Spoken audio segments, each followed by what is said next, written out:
এয়া দেখিছে আমাৰ হাঁহকেইটা পূৰা একদম ভিতৰতে সোমাই থৈ দিছোঁ 5 মিনিটৰ কাৰণে বাহিৰলৈ উলিয়াই দিলোঁ মানে অকণমান পানীতে গা চা ধুই আহিলে অকণমান গা চা চাফা কৰি আহিলে আহি পেলাই এতিয়া আমি মানে ভিতৰত সোমোৱাই থৈ দিছোঁ দেখিছে মানে ইমানেই ঠাণ্ডা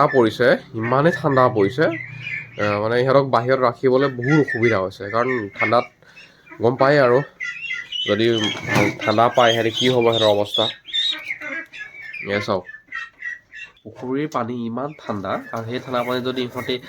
কমচে কম আধা ঘণ্টা থাকিবলৈ হয় বা 10 মিনিট হ'লেও থাকিবলৈ হয় ইহঁতে ঠেৰেঙা লাগি যাব আৰু ইয়াৰ অৱস্থা চাগে 2-3 দিনৰ পৰা ইয়াৰ অৱস্থা এনেকুৱা হৈ আছে উঠিব পৰা নাই পূৰা ভৰি হাত মেলি একদম পূৰা ঠৰঙা দি দিছিলে কালি তেনেকৈ লাইট লগাই দিছোঁ লাইট লগাই ভিতৰত ৰখাৰ কাৰণে অকণমান ইমান টকটকীয়া হৈ আছে যদিও ইমান ভাল হোৱা নাই দেখিছে উঠিব পৰা নাই দেখিছে কি হৈ আছে পৰি আছে খোৱা বোৱা কৰা নাই ভালকৈ একদম পৰি আছে অৱস্থা বেয়া ইয়াৰ ইমান ডাঙৰ পোৱালি দেখিছে ইমান ডাঙৰ পোৱালি হয় যদিও ইয়াৰ অৱস্থা চাওক কি হৈছে আহি পিনে এইটো দেখিছে মই সিহঁতক লাইট দি এনেকৈ ৰাখিছোঁ আৰু লাইট এটা মই আৰু এটা লাইট মই ইয়াত লগাম আৰু এইকেইটা চাওক এইকেইটা চাওক এইকেইটা অকণমান ডাঙৰ হৈছে যদিও কিন্তু সিহঁতক বাহিৰত মানে এৰিব পৰা নাই